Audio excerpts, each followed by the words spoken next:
takes into account all these performances. You're welcome. Okay, thank you for this discussion. And now I have to announce our Mr. Balko as speaker, and I'm very interested because tax measures and innovation, it's the first time for me to learn. Thank you, Mr. Chairman. Thank you, dear audience. There are not many of you left. I know it's not because of taxation is the topic. I think there's a long day and no break for all of you. So thank you very much for staying until this moment. My name is Tomáš Balko. I'm originally half Czech and half Slovak, but I have lived now in Kazakhstan for the last 5 years. I originally came here as a consultant with PricewaterhouseCoopers. So I was accompanying and helping multinational companies setting up their business here. And then I moved to work full-time for the university where I was teaching before that as an adjunct professor. And I also have established their Central Asian Tax Research Center. At the end of the presentation, I have a short slide to tell you a few things about the center itself. Today, I prepared a presentation about research and development tax incentives, and also comparing or benchmarking what Kazakhstan is doing now and is planning to do in the next step, coming into force next year, comparing to what other countries are doing, and maybe also suggest what else could be done and where we should pay special attention when designing those incentives. Next slide, please. That's the structure of my presentation. I will briefly discuss the difference between the grants and the incentives. Most of you know about them, but I will just highlight some points on that. I will introduce you what Kazakhstan is doing today, what is in the pipeline, and also bring some issues that have to do with the limits of what can be done. Taking the fact Kazakhstan has become part of the common economic area, together with Russia and Belarus, and also will highlight a few considerations from tax policy, tax administration point of view. I'll try to make it brief, very clear, so that you don't have to leave and run away because it's a taxation topic. Next slide, please. So I think the first dilemma for any government which wants to develop or incentivize research and development and innovation is how to do it in terms of financing tools. To give money away in form of grants or not to take money away from the taxpayers. In other words, the dilemma is spending the taxpayers' money or saving the taxpayers' money. And by allowing the taxpayers to save some of the money they would otherwise pay in tax, incentivize their behavior or influence their behavior in a desired way. And that's the idea of a tax incentive. So tax incentive indeed has become a tested instrument to increase a private sector contribution to research and development spending around the world. It became a strategic tool for knowledge-based economies. My question is this strategic tool for Kazakhstan at its stage of development? It could be interesting to maybe have a discussion about it with the panel, but I would just make a, I would say, compliment. Taken the currently Kazakhstan economy is very much oily or based on natural resources. I found it actually great that we are discussing innovation right here in Astana. So next slide, please. Sometimes people see all the solution in taxation. It happened to me many times when there was a policy reform in a country. People believe, okay, let's change the tax rules and everything will be fine. Actually, when we talk about R&D and location of R&D, multinational enterprises or investors who actually make that commitment, who make that investment, they don't look only on taxation. In fact, it's standing on the last point of areas that they are considering. First of them would be availability of qualified research institutions. Okay, that's very important for us to consider. What do we have in Kazakhstan today? Next one would be education level of available workforce. Next is cost and availability of resources and facilities. We know they are high. To build anything, to construct is quite expensive in Kazakhstan.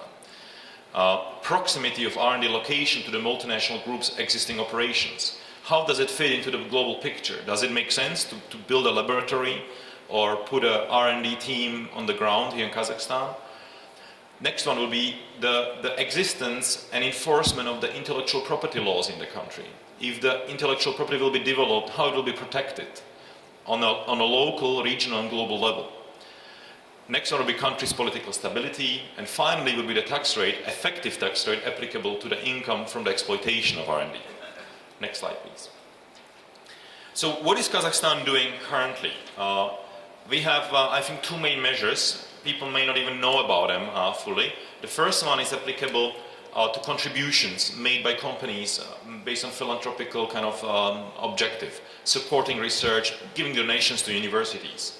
Actually, there is a 3% limitation from the taxable income of a company. So taxable profit of the company can take 3% of that and allocate it as a deductible expense to desired R&D project. Normally, it would have to be operated by the educational research type of institution. So there will be restrictions on who can receive the donation. But there is also this limit, it's 3% of taxable income. So if company is not profit making, there is no deductible allowance. In fact, if you make this donation, you have to pay extra money on that because it becomes taxable as a part of your additional profit. The second instrument we currently have is 100% tax exemption, but that one is also only limited in the organizations operating in the sphere of science. Again, restricted use for this exemption. What is in a pipeline, coming into force as of the 1st of January, there will be additional deduction for corporate income tax purposes, allowance of additional 50% on the expenses spent on the R&D. There is very interesting obligation of spending by extractive companies. So oil and gas companies and mining companies will have to spend 1% of their annual aggregate income, which is the taxable profit, towards R&D innovation. So they're being told, you have to spend on R&D. There will be dividend exemption for risk investment funds. Actually, that's not very new because we already have an exemption. If a foreign shareholder owns a company for more than 3 years, there is zero withholding tax on dividends coming out of Kazakhstan. And there will be exemptions from reductions for land and property tax. Let's have a quick look what is being done globally or around the world. Next slide, please. On this slide, there is a little summary of some of the countries which are investing increasingly into research and development and innovation.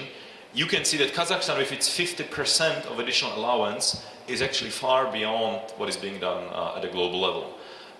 Well, the leader is clearly Singapore, which together with the super deduction and additional super deduction comes to 400% of deduction on these of the R&D expenses. Followed by Turkey, which is up to 250%. Several countries are 200%, that is Czech Republic, Hungary, India, Malaysia. Then followed by Australia, Brazil, and United Kingdom, 175%. Okay, so we are quite behind where is the trend right now, even with what is in a pipeline at the moment. Next slide, please. Another interesting comparison could be looking at the effective tax rates. What the companies end up paying once developing the R&D and utilizing it for their business. Just pay attention to the last column, you can see the effective tax rate. Well, the leader seems to be Israel, but it is because of grants. So there's actually negative tax. The company can qualify for special grants which will be paid out and would mean that company doesn't have to pay also any additional corporate income tax. Followed by Ireland, 1% effective tax rate, that's very attractive. And then followed by Australia and Canada, 10 and 11% respectively. Kazakhstan, with the 50% additional allowance, would qualify somewhere between probably 18-17%. So still not very much ahead of others. Next slide, please.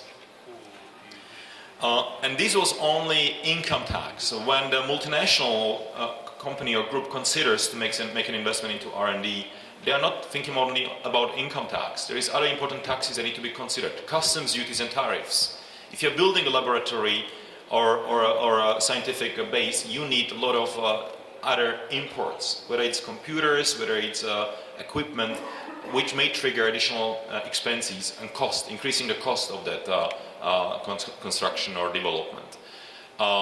Personal income tax and social taxes and contributions. Kazakhstan is doing quite well. There is only 10% personal income tax, but many of the researchers who come here, they don't qualify as residents. So they'll be subject to 20% tax, or actually they will still be residents in their home countries, United States or other countries around the world, which will be triggering high tax rates, progressive tax rates, 40 up to 50% around the world. And that is also one thing to keep in mind when these foreign researchers are coming into the country to carry out that research. Value-added tax, again, increases the costs of imports or increases the cost of the final supply. Withholding taxes. That works both ways. If a foreign company provides a patent or license and know-how to Kazakhstan, there will be withholding tax on the income coming out of the country.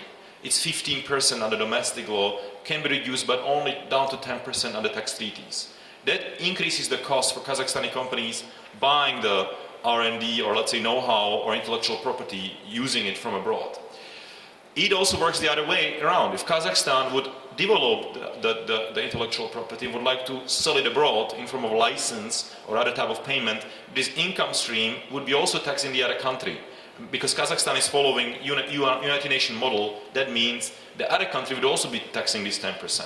So any investment in R&D here, if it would be exploited internationally, would be triggering withholding tax in the other country. Another consideration. Multinationals will also consider what would be the tax costs if I move my laboratory from one country to another. Let's say from France to Kazakhstan. What would it mean in terms of tax? There can be exit taxes applicable on moving of such a function from one country to another. And finally, transfer pricing. The R&D would not be standing alone as a company without relations to affiliates. There will be a lot of transactions with the affiliates. And transfer pricing is one of the areas which is a major headache for multinationals in Kazakhstan. Let's go to the next slide, please. So I would like to highlight a few considerations that may be relevant for the policymakers, and that would be keeping in mind to keep the measures as broad as possible so that they can reach more firms rather than only selectively. That will increase the potential for the spending of R&D by private sector and also minimize market distortions. Also, this will minimize opportunities for corruption. Scope. I propose that it possibly includes all current expenses and even some capital expenditure, meaning even the equipment which will be built into the facilities could be qualifying for these allowances, not only the current expenses expended in the current year.